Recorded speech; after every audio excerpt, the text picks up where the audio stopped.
my god! That was amazing! Oh my god. Oh my god, that was freaking dope!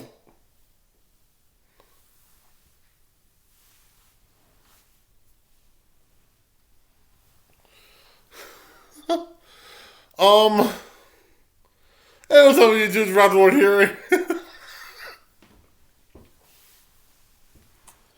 If you have HBO Max right now, get this shit right away, cause literally I just watched the movie event of the year,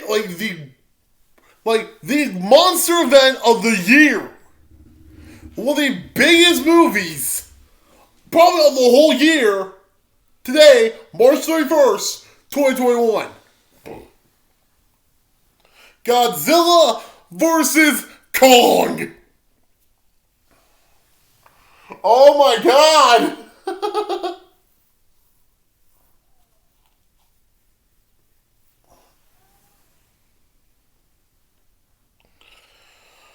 I mean,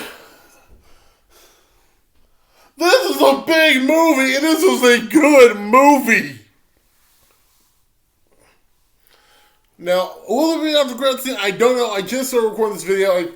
I might pause it right now just so I can see there's an after credit scene, so I know there's going to be another movie after this. If there's, I hope to God there is, because damn, there's not. So yeah, wow.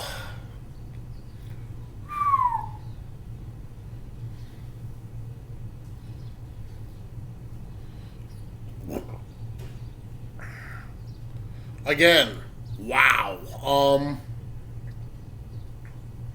So yeah, this is definitely a very good movie. I'm excited that this is it. I mean, I'm kind of sad that this is it, but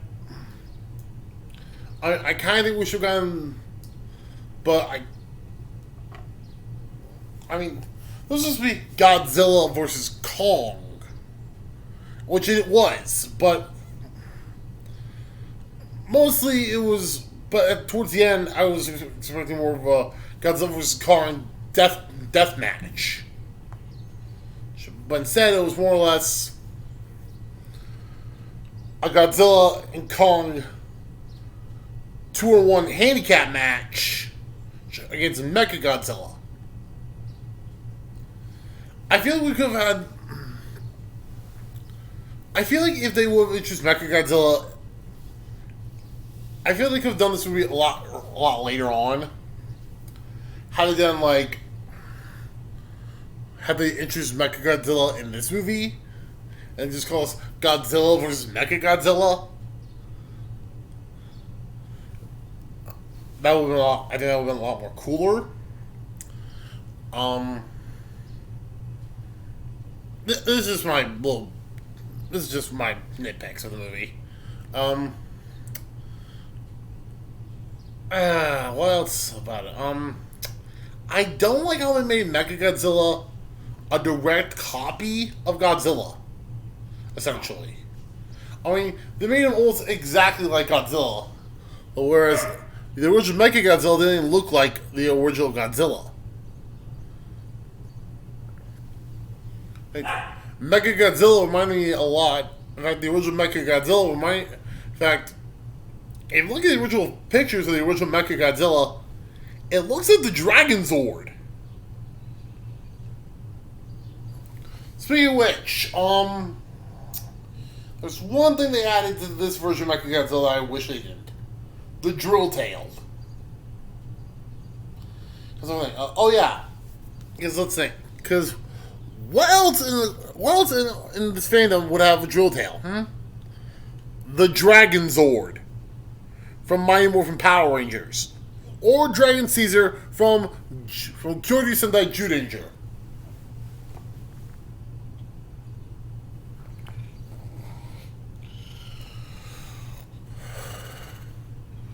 So yeah, but all in all, what do I think of this movie? I think it's a fantastic movie. I definitely enjoyed it. I mean, yeah, I mean, it's got great action. I mean, it's definitely bringing together. It's definitely bringing together the two monsters that it's portraying an epic clash of the Titans. Pun intended. Pun totally intended. But what? I mean, what essentially, and I especially love the opening sequence of this movie. Like, it shows like every monster Godzilla's fought, everything Kong fought on Skull Island. Also, I don't know the deal with this little girl named Gia. I mean, she's not really explained all that well, very much. Except for she's the only one that can communicate with Kong. Which I don't get that. I mean, she wasn't in Kong Skull Island. She wasn't even mentioned in Kong Skull Island. Like, this little girl was not mentioned anywhere in any of the previous movies. That's one I don't get. I mean, they're transforming Kong. They're either transforming Kong over water first. I don't get it at all. Like, why would you do that? You know, Godzilla travels through the water. Yet you chose to transport Kong by water.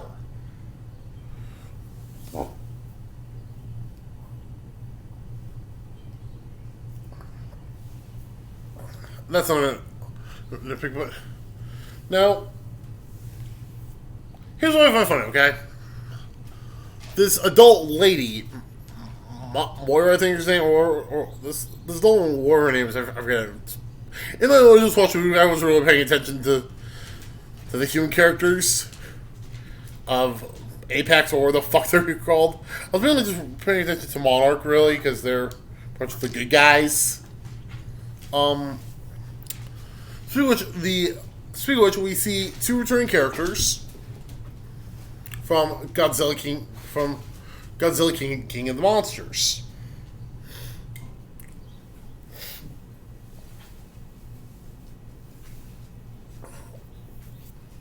And that is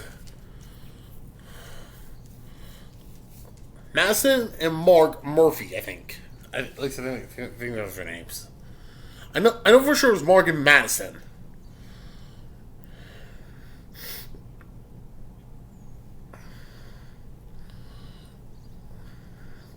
And of course, we'll see Ren Serizawa, who I guess is the son of Dr. Serizawa from King of the Monsters, and the original Godzilla, and the first Godzilla in the 2014 Godzilla movie. I'm guessing that's his son. So Dr. Serizawa's son, or nephew, whatever the heck he is working with the bad guys, Apex, and treating Mechagodzilla. He's essentially the pilot of Mechagodzilla. Which then begs the question,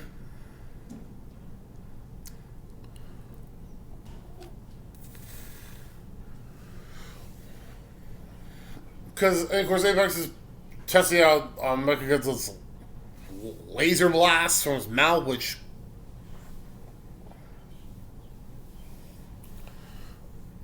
it's okay. It's a movie. It's a robot.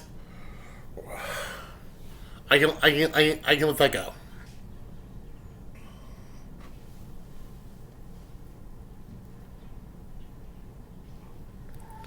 But Godzilla, but of course, we also get the annoying destruction scene of Godzilla showing Apex Robotics, because something drew him there. He wasn't attacking innocent people because he wanted to. Okay? It was Ghidorah's influence. That's right. Ghidorah makes an appearance. Not him, not the monster himself, but his head. His skull.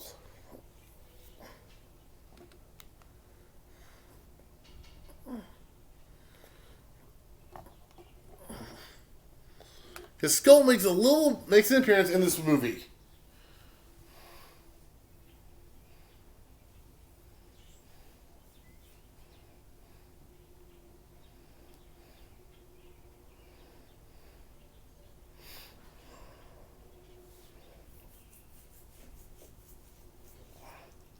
And I'm like, dude, that's not somewhere there.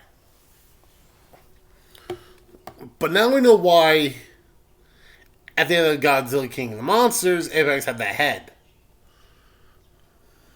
Because they wanted to make Mecha Godzilla.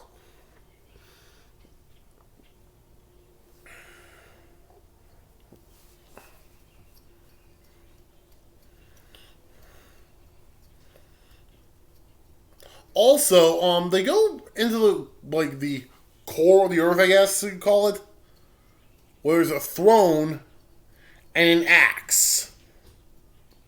You see, I think we all thought that we got from the original trailer that we got for this movie. I think we all thought that Godzilla ripped a building, and I thought they were in Japan, but no, they're in Hong Kong. See, I thought Kong took a building out of the ground and used it to attack Godzilla. But no! He had a freaking axe that was charging up. That's taking the radiation from the Earth's core and giving it to Godzilla. Through that, because there's a slot in the ground.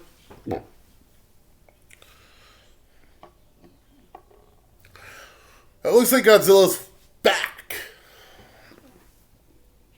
I'm thinking, what the fuck are they doing with this?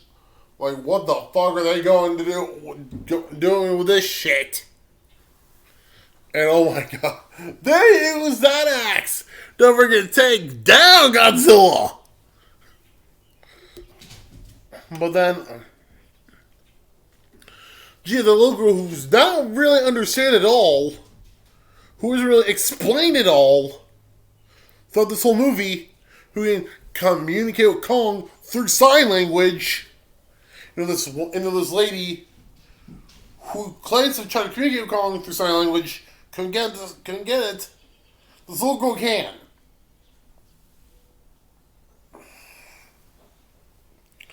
Like, I don't get it at all.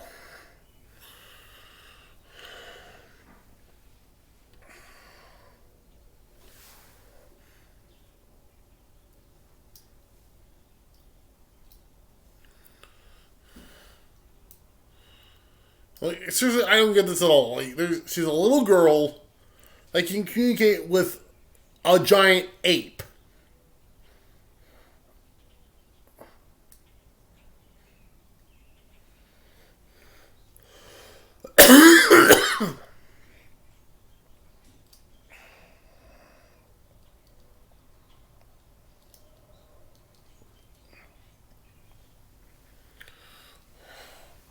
And she's not even explained throughout the whole course of the dang movie. Like, she's not even supposed to ever see her. Like, I don't get this at all. Now, I like giant monster fights as much as the next guy. But when you involve humans, you gotta at least give an explanation. Apex and Moloch, I get it, okay? Moloch are the good guys, Apex are the bad guys. They gotta fight via giant monsters. But when you give us a character that literally makes no sense in the fact that she's the only way to communicate with Kong, you gotta give us a better explanation of that. Like, where did she come from? Who were her parents? none of that is explained really. So that her parents are dead. That's the only thing that's literally the only thing they tell us. That Jean's parents are dead. And she's also the only one to communicate to Kong. Well, she's the only one to communicate to Kong, really.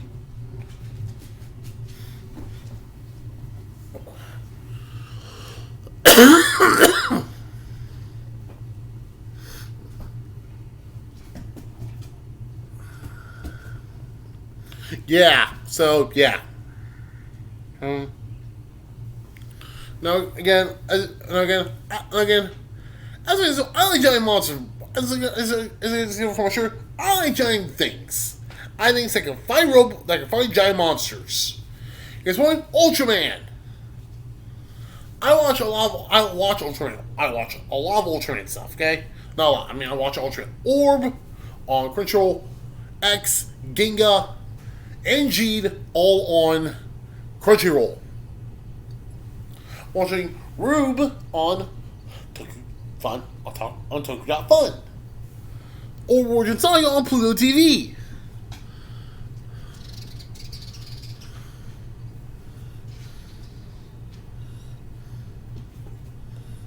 But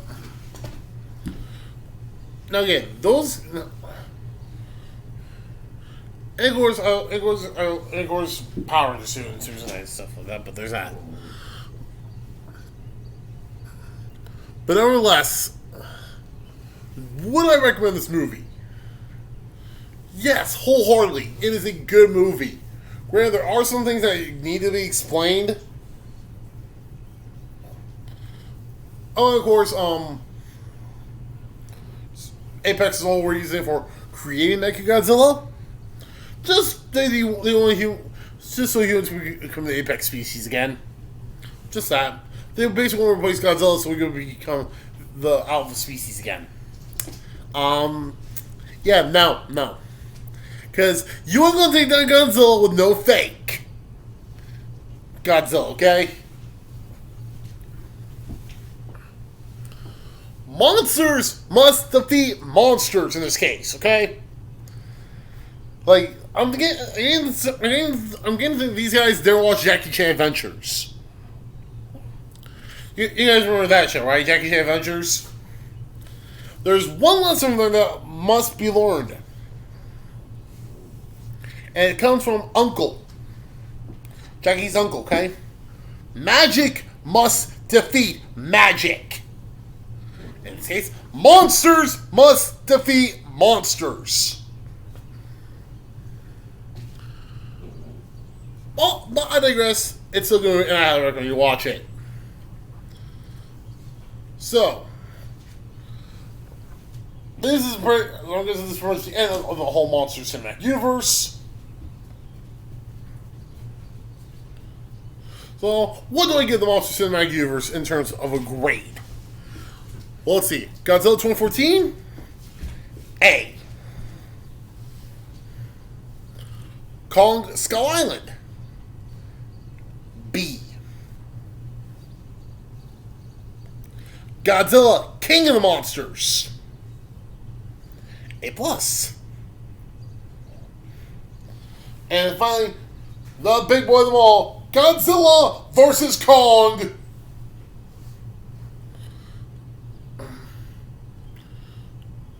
It gets a 1 style,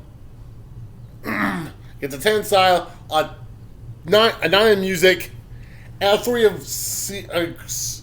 and a freaking 12 in graphic and CGI for the monsters, including Mechagodzilla. For Mechagodzilla, I'm giving that a freaking 7. But what do those numbers mean? Absolutely nothing, because this one gets an A plus. It gets a triple plus with an A. I think it's that good. Again, actually, no, I'm just gonna give it a double A plus because I think it could have been.